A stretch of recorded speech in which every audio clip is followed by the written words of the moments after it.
Vamos abrir as nossas Bíblias em Atos capítulo 2, vamos ler os versículos 14 a 36. Atos capítulo 2, versículos 14 a 36.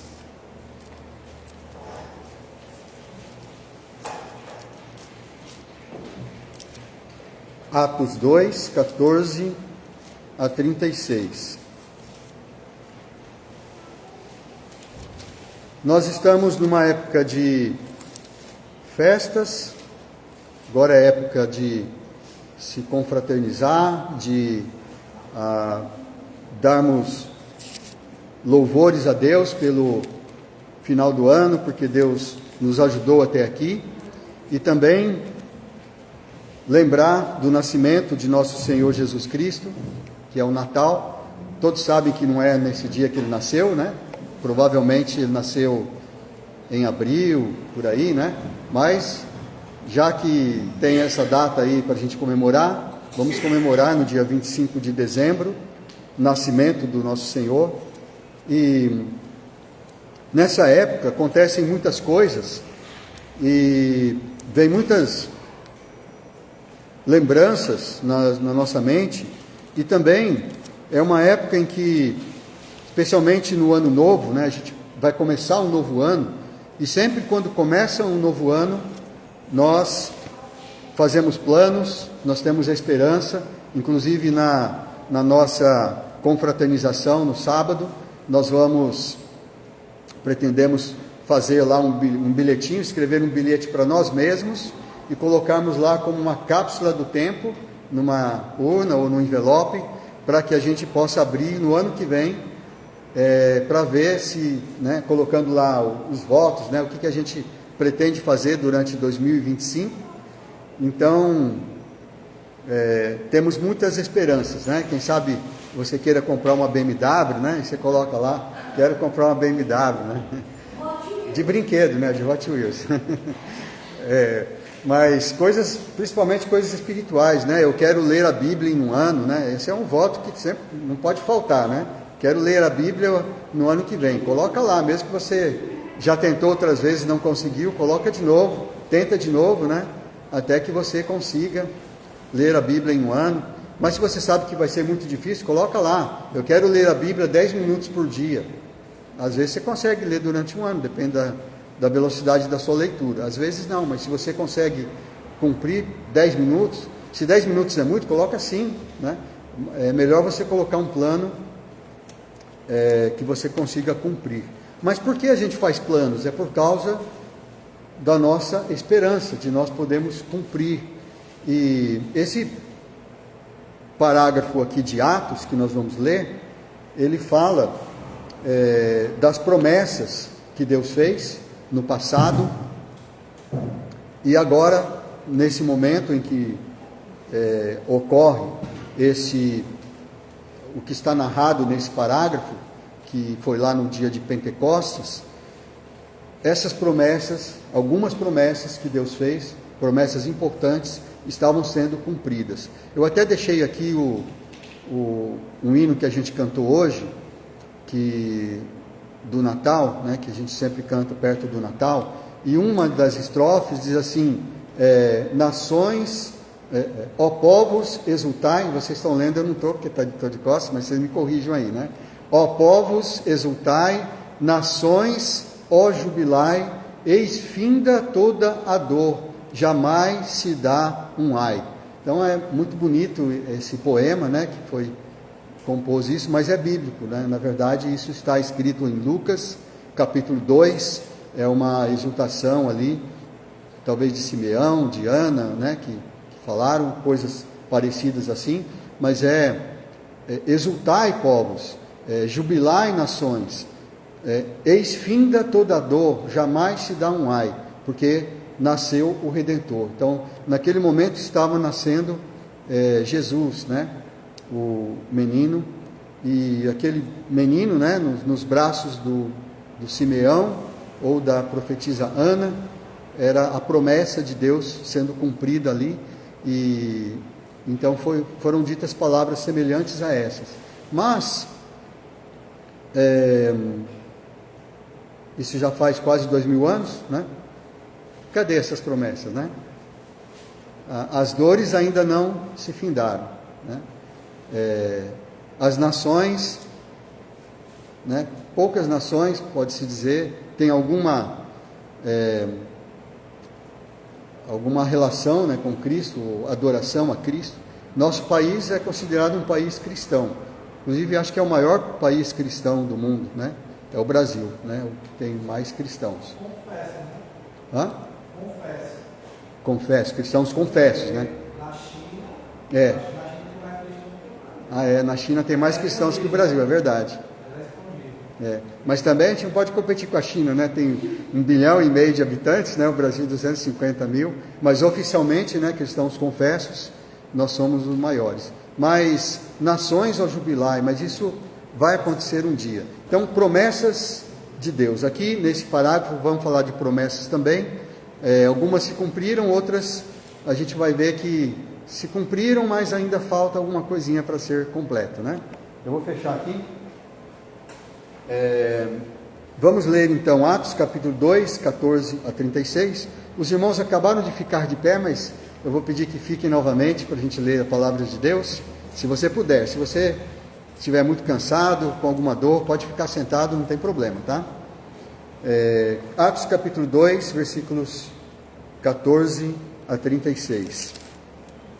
Diz assim a palavra de Deus: Então se levantou Pedro com os 11 e, erguendo a voz, advertiu-os nesses termos: Varões judeus e todos os habitantes de Jerusalém, tomai conhecimento disto e atentai nas minhas palavras. Esses homens não estão embriagados, como vindes pensando, sendo esta a 3ª hora do dia. Mas o que ocorre é o que foi dito por intermédio do profeta Joel. E acontecerá nos últimos dias, diz o Senhor, que derramarei do meu espírito sobre toda a carne. Vossos filhos e vossas filhas profetizarão, vossos jovens terão visões, e sonharão vossos velhos. Até sobre os meus servos e sobre as minhas servas derramarei do meu espírito naqueles dias, e profetizarão. Mostrarei prodígios em cima no céu e sinais embaixo na terra, sangue, fogo e vapor de fumaça. O sol se converterá em trevas e a lua em sangue, antes que venha o grande e glorioso dia do Senhor. E acontecerá que todo aquele que invocar o nome do Senhor será salvo. Varões israelitas, atendei a estas palavras.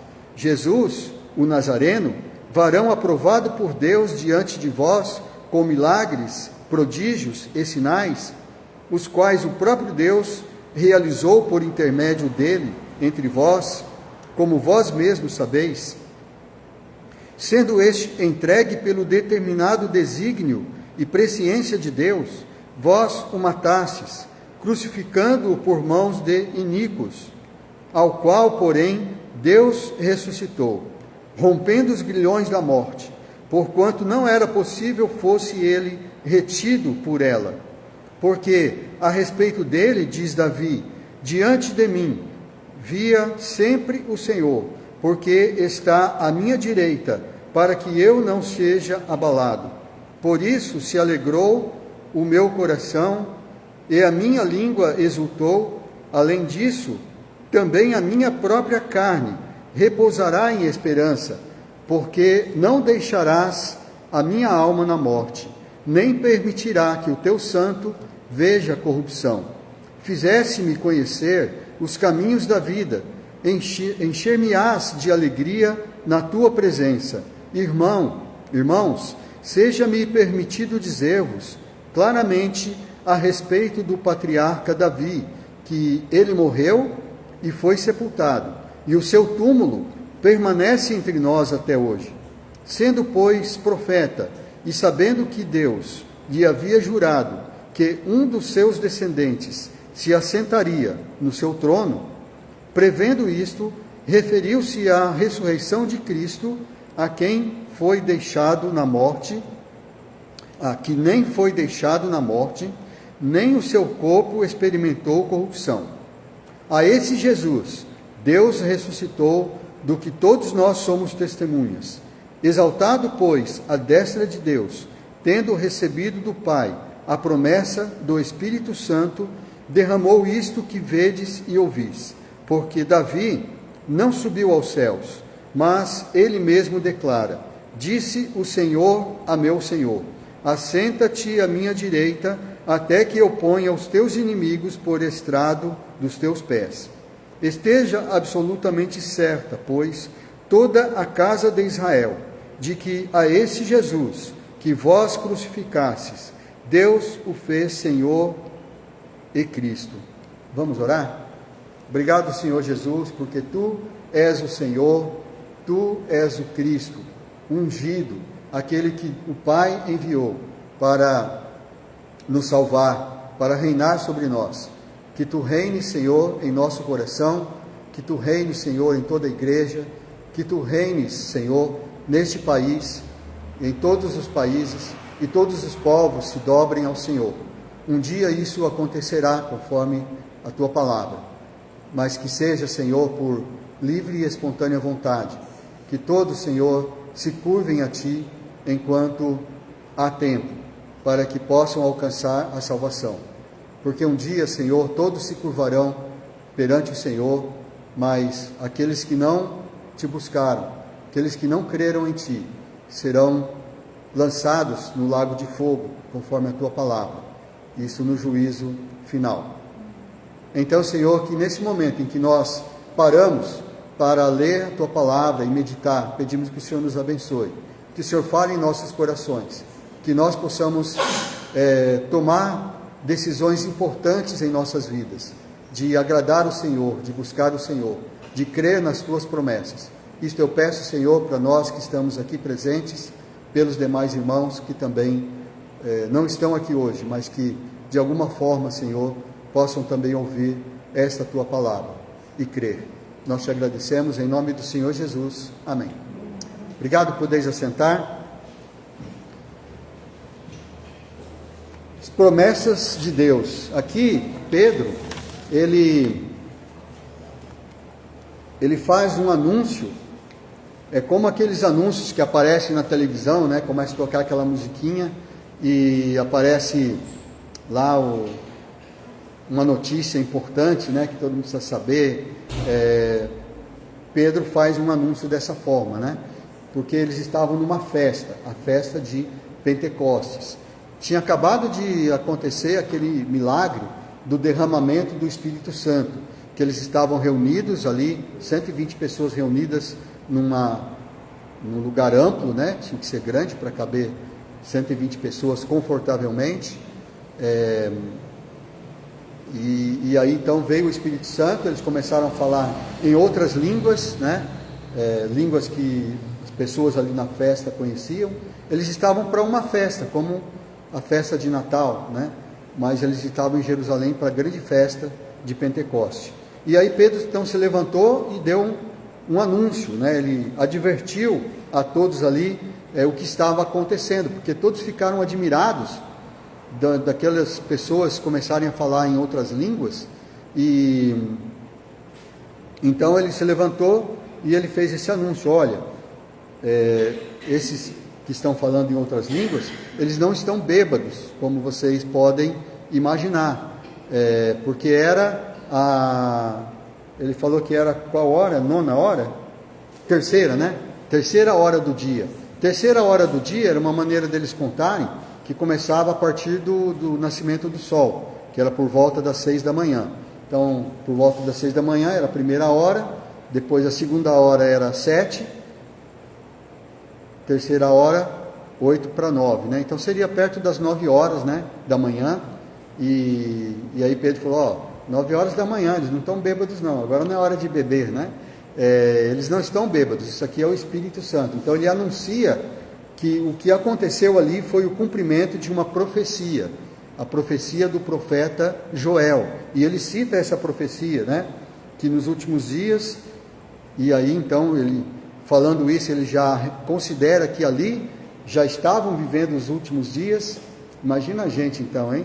Se lá eles estavam vivendo os últimos dias, imagina a gente. Mas isso faz parte dos últimos dias, né? A gente estava vendo na escola dominical que quando fala assim, dias, né? Às vezes está falando, não necessariamente dias, mas pode ser anos, né?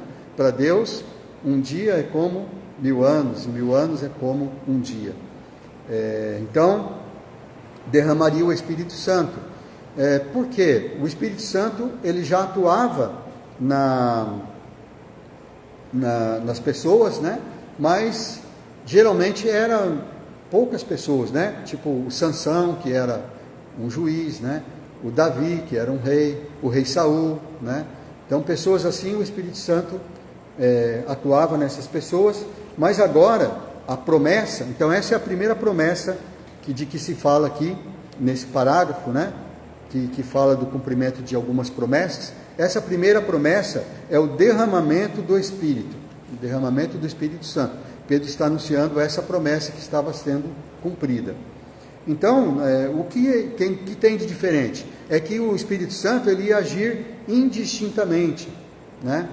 Lembra lá quando Moisés saiu levou o povo, saíram lá do Egito, atravessaram o Mar Vermelho, e aí ele, aceitando lá o conselho do seu sogro, ele escolhe pessoas, né, para ajudá-lo na administração lá e tal, e aí ele escolhe 70 pessoas, e essas 70 pessoas, ali diz que eles profetizaram, né, começaram a profetizar. Quando fala na Bíblia que eles profetizaram, provavelmente está dizendo que eles começaram a falar coisas, né, glorificar a Deus e tal, de uma maneira que nunca falaram antes. Então, pareciam loucos, né, na verdade, mas era o Espírito Santo falando por eles. E então, tinha algumas pessoas que estavam entre os escolhidos, mas não estavam ali na congregação naquele momento. Eles estavam no meio do arraial. E eles também começaram a profetizar ali, porque eles estavam entre os escolhidos, né? E o povo achou estranho, falou, vamos proibi-los, né? E tal. Não, eles estavam entre esses, né? Então, era desse jeito que o Espírito Santo agia no Antigo Testamento. O que era diferente agora? Essa promessa do derramamento do Espírito é que ia ser assim, num atacado, né? E as pessoas iam receber o Espírito, os jovens, os velhos, né? Os filhos, as filhas, os servos, as servas, né? Todos, indistintamente, ou seja, pessoas comuns. Não precisava ter sido escolhido entre os 70 daqueles Moisés, não precisava ter sido um rei, um profeta ungido, né? Para Deus atuar nessa pessoa. Pessoas como eu e você, né? Podemos receber hoje o Espírito Santo, a partir daquele momento, né? Então, é isso que aconteceu, e essa promessa estava sendo cumprida ali, a promessa que foi feita no Antigo Testamento pelo profeta Joel.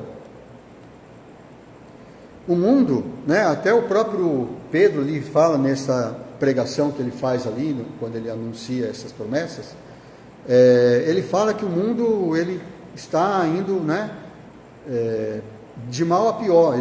No final ele até diz, né, arrependei-vos, né, e convertei-vos para serem cancelados os vossos pecados. Isso numa outra pregação, não nessa aqui, mas um pouco depois. E ele fala, salvai-vos dessa geração perversa, né? Então o mundo estava indo de mal a pior, mas agora o Espírito Santo ia começar a agir em milhões de pessoas, milhares de pessoas, né? De repente. E aí o Espírito Santo, estando então através dessas pessoas, ele ia fazer o mundo se tornar um mundo melhor. E é isso que vem acontecendo desde lá, né? A igreja vem crescendo, a igreja se expandiu, e quase tudo que você tem no mundo hoje de bom veio por causa dos cristãos, né? Alguns não concordam, alguns acham que só as coisas ruins vieram do cristão, mas nós que somos cristãos temos que puxar a brasa para a nossa sardinha, né? Que de fato, né, se a gente for ver, hospitais, né, vieram por causa dos cristãos, né? Não é só os cristãos que fizeram hospitais, né? Mas a maioria dos hospitais que você vê hoje é Santa Casa de Misericórdia, Hospital Santa Helena, beneficência portuguesa, né? Hospital de base, que não tem nada a ver, mas os hospitais eles vieram assim, na maior parte então foram cristãos que fizeram, né? Coisas boas, né? Que tem no mundo, né? As coisas boas vieram por causa dos cristãos. O Espírito Santo habitando nos cristãos e os cristãos vivendo para Cristo, né?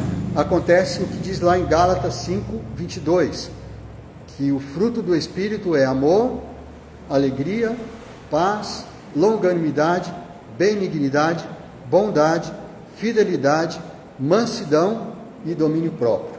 Então, os 9 frutos ou 9 gomos desse fruto do Espírito são essas coisas. Então, tudo isso no mundo tornou o mundo melhor. Se os cristãos vivem de fato e são cheios do Espírito, quais serão os frutos? Amor, alegria, paz, longanimidade, benignidade, bondade, fidelidade, mansidão e domínio próprio. Tudo isso no mundo não torna o mundo melhor? Então essa promessa do Espírito Santo sendo derramado assim dessa forma, né, com certeza foi muito importante, impactou o mundo e até hoje, né, tem feito isso. Então a presença do Espírito ela é manifestada através da igreja, através dos cristãos. Olha só quando eles tentam tirar a influência dos cristãos, tirar a influência da igreja. Tem um livro chamado, deixa eu ver se é um livro, não, isso aqui não é um livro, é um artigo que ele está no site, chamado Criacionismo, né? Eu consultei já faz algum tempo, não sei se ainda está disponível lá, mas nesse site, o autor do artigo é Everton Fernando Alves, né? Ele cita um escritor chamado Zerubbabel, que fala o seguinte sobre o que aconteceu na história, né? Que a França, durante a Revolução Industrial, Revolução Francesa, né? Revolução Francesa, no século XVIII, né? Começo do século XIX, final do século XVIII, eles tentaram fazer algumas coisas lá, algumas mudanças, né? E uma das mudanças que eles queriam foi banir a semana de 7 dias. Que eles falaram, a semana de 7 dias, ela veio por causa da Bíblia, aquela herança da religião, né, e tal. Vamos acabar com isso, vamos criar uma semana de 10 dias, né? E criaram uma semana de 10 dias. Chegou a vigorar lá na França, né? Isso, mas não podia dar certo, né? Acabou não dando certo, né? Eles viram que a produtividade dos trabalhadores diminuiu, as pessoas ficaram descontentes, né? Você trabalhava 9 dias e descansava 1, né? Não deu certo, né? No final, eles acabaram voltando para a semana de 7 dias. Então, já que eles falaram que era influência da religião, então, tá aí, voltaram para a religião, porque não deu certo, né? A tentativa deles. E também na União Soviética, no século XX, começo do século XX, entre 1929 e 1940, eles também mudaram lá para esse negócio aí de cristãos de 7 dias, não tem nada a ver. A semana vai ser de 5 dias, né? Colocaram lá a semana de 5 dias na União Soviética. Acho que não durou nem um ano, né? Não conseguiram. Por quê? Porque é claro que Deus criou o mundo em 6 dias, no 7º dia descansou, ordenou que nós descansássemos um dia na semana, né? Então, porque nós temos um ciclo natural, porque Deus que nos criou, Ele sabe como Ele nos criou, e se nós lermos o manual, né, da nossa máquina aqui, do nosso corpo, que é a própria Bíblia, né, ela fala que nós precisamos ter esse ciclo. É o ciclo que dá certo, né? É o ciclo da lua, né, também, 7 dias, né? 7 dias, né, lua cheia, depois lua nova, depois lua minguante e assim por diante, né? Então, precisamos desse ciclo, porque senão o nosso corpo não vai funcionar direito. Então, descobriram que a Bíblia tinha razão, né? Voltaram lá para 7 dias, né? Não teve jeito. Mas o que seria, então, se não houvesse, né, o Espírito Santo atuando, a igreja atuando no mundo, né? Tem um livro, agora sim um livro, né, chamado A Idade Média, de Hilário Franco Júnior. Ele fala que a igreja ela foi muito criticada quando surgiu o iluminismo. Então ele cita alguns aqui autores, né, do iluminismo, né? O Diderot, ele fala do Condorcet, né? Ele fala que eles criticaram a igreja, falando que o mundo, né, ele estava progredindo, aí ele parou de progredir e ele voltou a progredir agora, depois, né, durante o iluminismo, no século XVIII. E eles falam que o mundo ficou estagnado justamente na época em que os cristãos dominaram, que foi então na Idade Média, entre os anos 300, na Idade Média, na verdade, acho que deve ser dos anos 500 para frente, mais ou menos, mas depois de 300, da conversão do Constantino, né, até 1500 e pouco, né, século XVI, aí começa então o iluminismo, né, esses movimentos aí. Então ele fala que o mundo ficou estagnado durante esse tempo. Bom, essa crítica que ele faz à igreja, a gente não pode dizer que eles estão totalmente errados. De fato, a igreja oficial, né, ela teve muitos pecados, né, muitos erros, né, e então teve coisas, né, que a igreja, tendo dominado o mundo de certa forma, né, naquele tempo,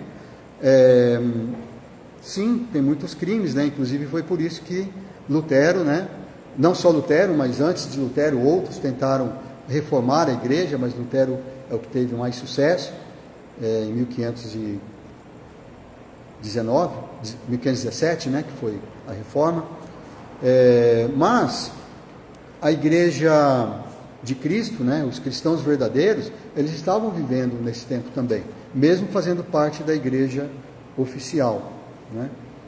E então, na verdade, o mundo, o que tem de bom no mundo você pode atribuir aos cristãos, e muitas coisas ruins também aos cristãos professos, né? Aos cristãos confessos, né? Que confessam ser cristãos, mas é só de nome, né? Então isso sim, muita coisa feito, muitas coisas ruins feitas em nome da religião. Então essa promessa foi cumprida, e aí Pedro então está dizendo isso, né? E nós que somos dispensacionalistas, nós acreditamos que um dia a igreja vai ser arrebatada, né? E quando a igreja for arrebatada, não é que o Espírito Santo não vai estar mais aqui, mas vai ser mais ou menos como era no Antigo Testamento, né? É claro que Deus não vai sair do mundo. Deus, ele está em toda parte. O Espírito Santo é Deus, né? Ele está em todos os lugares. Mas se acontecer realmente isso que nós acreditamos, que a igreja seja arrebatada e durante um período de 7 anos fica livre, né, para os que são contra os cristãos fazerem o que quiserem, né? Imagina como será o mundo nesse tempo, né? Mas temos ainda uma segunda promessa que Pedro fala aqui. Então essa primeira promessa que nós falamos vai até o versículo 21, né? Do versículo 14 ao 21. A segunda promessa está nos versículos 22 a 32, que é a ressurreição dos mortos. Ele fala que essa promessa foi cumprida em Jesus, né? Mas ainda, é claro, vai se cumprir. Se Jesus cumpriu, isso é uma confirmação de que também nós vamos ressuscitar. Paulo fala isso, né? Em 1 Tessalonicenses, capítulo 4, versículos 13 em diante. Uma das coisas que ele diz lá, né? Pois se cremos que Cristo morreu e ressuscitou, também nós, os vivos, os que ficarmos, seremos... Não, estou misturando aí, mas ele fala, né, que se Cristo ressuscitou, também nós vamos ressuscitar. Ele fala isso também em 1 Coríntios capítulo 15, né, que a ressurreição de Cristo é a prova que nós também vamos ressuscitar. Então ele fala aqui da ressurreição dos mortos, e ele cita o Salmo 16, dizendo que aquilo que Davi disse não era sobre Davi mesmo, lá no Salmo 16, mas ele estava falando sobre Jesus. Ele já estava prevendo a ressurreição de Jesus. Quando Davi fala no Salmo 16, que por isso se alegrou o meu coração, a minha língua exultou, porque o Senhor não deixará o meu corpo repousar na morte, a minha carne, né? A minha carne vai repousar em esperança, porque o Senhor não vai deixar que o meu corpo veja corrupção, ou seja, que não seja decomposto, né? Aí o Pedro fala, mas Davi que escreveu isso, ele está ali, ele podia até apontar, né? Estava ali perto o túmulo de Davi, né? O Davi está ali, está sepultado ali, os ossos deles estão ali, né? Então essa promessa não era para ele, essa promessa era para Jesus, o Messias, o Cristo, aquele que vocês crucificaram, né? Porque tinha acontecido ali recentemente, no Pentecoste foi 50, Pentecoste porque vem de penta, né? De 50, que penta é 5, né? 5 vezes 10, 50 dias, depois da Páscoa, que foi quando Jesus foi crucificado. Então era recente ali a crucificação de Jesus, e ele falou, olha, aquele que vocês crucificaram, esse é o Cristo, e Deus o ressuscitou dentre os mortos, e tem testemunhas. Eu sou testemunha, tem aqui outras testemunhas comigo, tem centenas de testemunhas, como diz Paulo, lá em... aliás, eu acho que é o Lucas, né, que fala, e Paulo também fala isso, né, que havia centenas de testemunhas de que Jesus havia ressuscitado. Então a promessa se cumpriu em Jesus, então quer dizer que também é a garantia de que nós também vamos ressuscitar um dia. E o próprio Davi, que os ossos estavam ali, não sei se ainda estão lá em Jerusalém, né, mas tem um túmulo dele lá, né, tem lá, se você for para Jerusalém, vai visitar lá o túmulo de Davi, mas estando lá ou não, um dia, né, as pessoas que foram cremadas, as pessoas que foram, né, morreram aí soterradas, morreram queimadas, né, todo tipo de morte, né, Deus vai juntar, nem que tenha que juntar um pozinho aqui, um pedacinho do pó aqui, um pedacinho do pó ali, Deus vai juntar tudo e o corpo vai ressuscitar. Essa é a promessa. Não é só o espírito, né? Não é só a alma que vai viver, porque a alma está viva, ou ela está no céu nesse momento, ou ela está no inferno, para quem já morreu, né? Mas o corpo está em algum lugar por aí, e Deus vai ressuscitar esse corpo, né? Assim como ressuscitou o corpo de Jesus. A gente pode falar, mas como Deus vai fazer isso? Para Deus não tem nada impossível, né? Ele ressuscitou Lázaro, né? Estava 4 dias já morto, né? Já estava em decomposição, mas para Deus nada é impossível. Então Pedro, ele faz a aplicação desse texto, ele diz que essa promessa estava sendo cumprida, que era a promessa da ressurreição. A morte, ela sempre foi um problema para nós, né? Quem quer morrer? Né? Ninguém, né? Ninguém levanta a mão, né? Você quer morrer? Só tem um ali que quer morrer, né? Então eu espero que o irmão tire essa ideia da cabeça, né? Mas nós queremos viver para Cristo. Bom, o Paulo queria morrer, né? O Paulo falou, é melhor estar com Cristo, mas só que para vocês, né? Para as pessoas ali que dependiam dele, né? Ele disse, é melhor eu ficar vivo por enquanto. Por enquanto eu vou ficar por aqui, né? Porque Deus ainda tem um trabalho para mim. Mas a gente costuma dizer, né, quando a gente está conversando aí no dia a dia, né, quando as pessoas querem dizer assim que eles conseguem resolver todo tipo de problema, nós resolvemos tudo, todo tipo de problema, a gente só não dá jeito para a morte, assim que as pessoas falam, né, mas só que Jesus, ele deu jeito para a morte, né, e ele morreu no nosso lugar para que nós possamos ressuscitar. Então essa é uma grande esperança, né? E tenhamos essa esperança, criamos nessa promessa que um dia nós vamos ressuscitar. Assim como Cristo ressuscitou dentre os mortos, também nós vamos ressuscitar. E o corpo que nós teremos será um corpo que não terá mais esses problemas que nós temos hoje, né?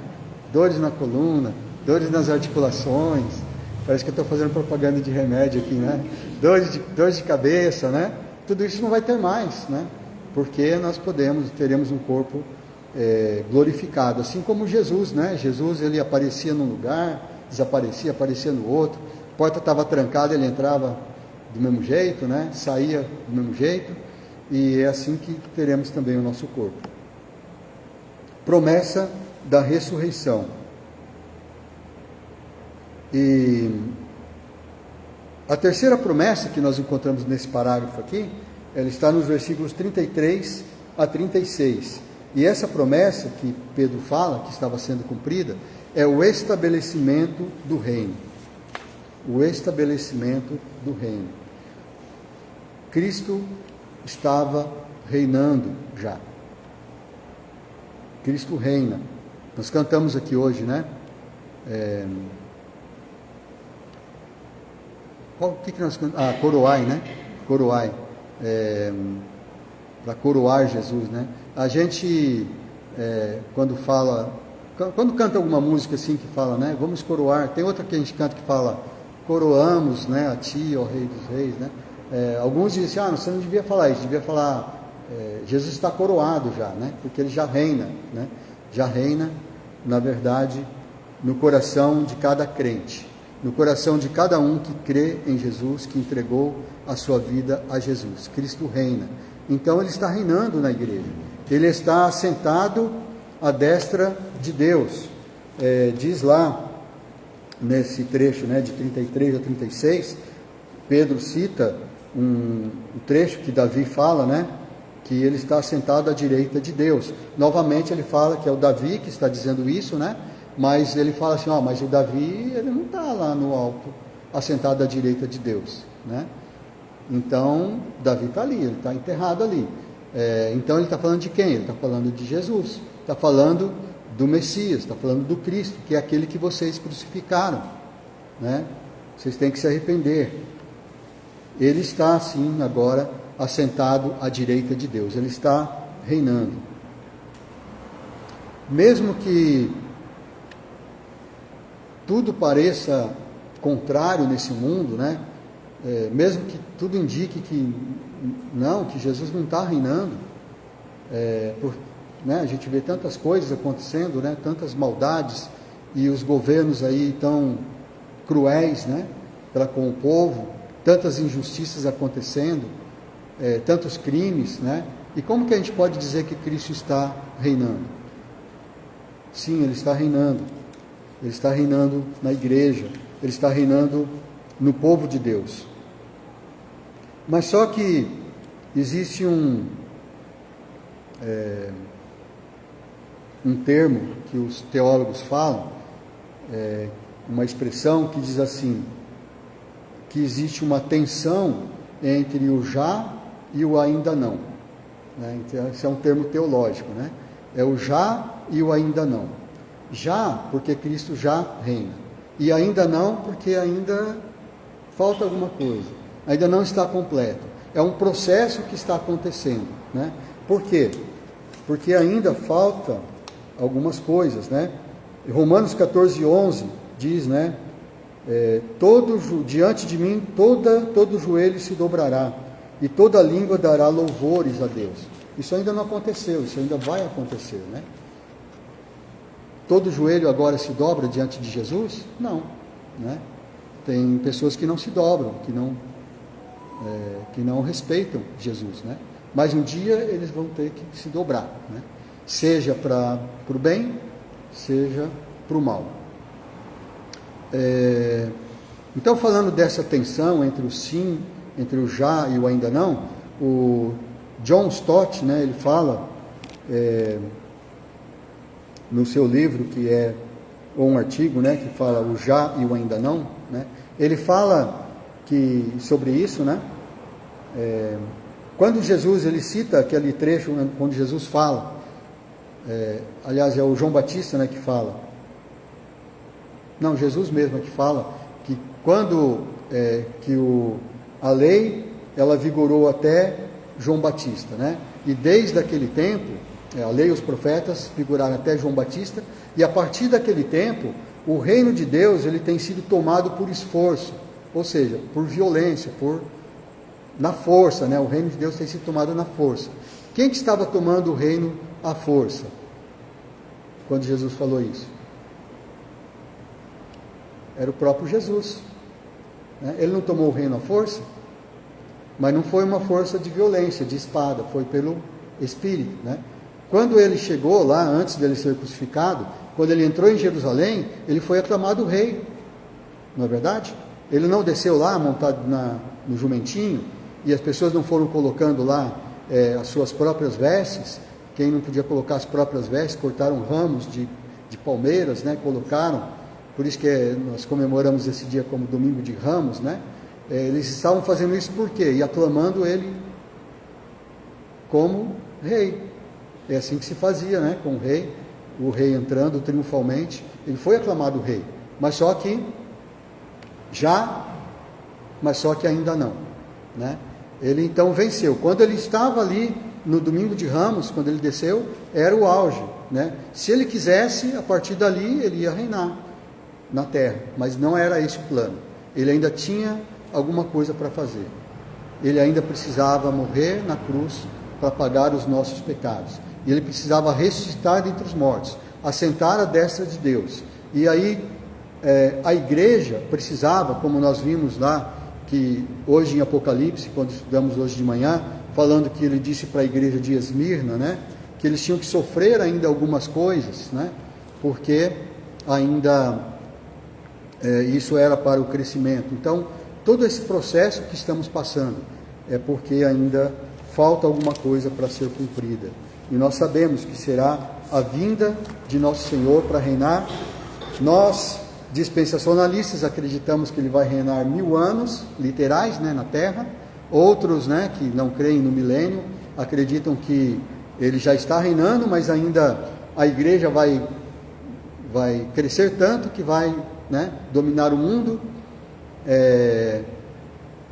Outros acreditam que Jesus vai voltar e vai acabar com essa bagunça toda, né? Bom, mas todos cremos, né? Tanto pré-milenistas, pós-milenistas, amilenistas, todos nós cremos que Jesus vai voltar, porque senão nós não cremos na Bíblia, né? Ele diz que vai voltar, ele vai voltar. Para reinar 1000 anos na terra, ou não, ou já para estabelecer o estado eterno, de qualquer forma ele vai voltar. É isso que nós aguardamos. E aí sim o reino vai estar completo. Mas a promessa já está cumprida se você crê em Jesus. Se você crê que Jesus morreu na cruz para te salvar, e você crê nele, você entregou a sua vida a ele para viver conforme a vontade dele, ele já reina no seu coração.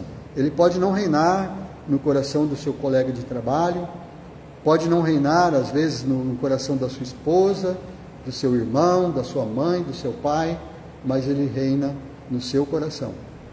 E você tem uma missão, você é um súdito dele. Se todos os cristãos obedecessem os mandamentos de Jesus completamente, como devem ser obedecidos, o mundo seria bem melhor, né? O mundo não é tão ruim porque ainda tem pessoas que fazem isso, né? São poucos os cristãos que realmente são cristãos genuínos, né, de fato. Mas se todos que se declaram cristãos, eles fossem cristãos de fato, então haveria uma grande revolução. Então, irmãos, nós sabemos que Deus, ele cumpre as suas promessas. E aqui Pedro, ele está anunciando para aquelas pessoas que naquele momento, pelo menos essas 3 promessas estavam sendo cumpridas, que é o derramamento do Espírito, é a ressurreição dos mortos e é o estabelecimento do reino de Cristo, o reino do Messias. Mas nós sabemos, não sei se Pedro sabia naquele momento, mas nós hoje sabemos que ainda muitas promessas ainda serão cumpridas. E a principal delas é a volta de nosso Senhor Jesus Cristo. Temos que estar preparados. E Deus vai cumprir essa promessa.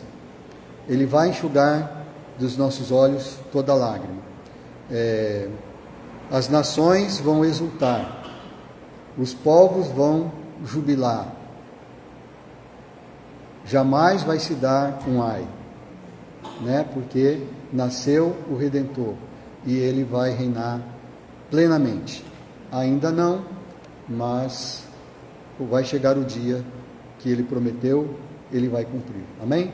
Criamos nas promessas de Deus, assim como Pedro creu, assim como todos aqueles discípulos, todos aqueles que naquela pregação de Pedro se converteram e foram batizados, foram quase 3.000 pessoas, e depois, a partir dali, a igreja começou a se expandir, né?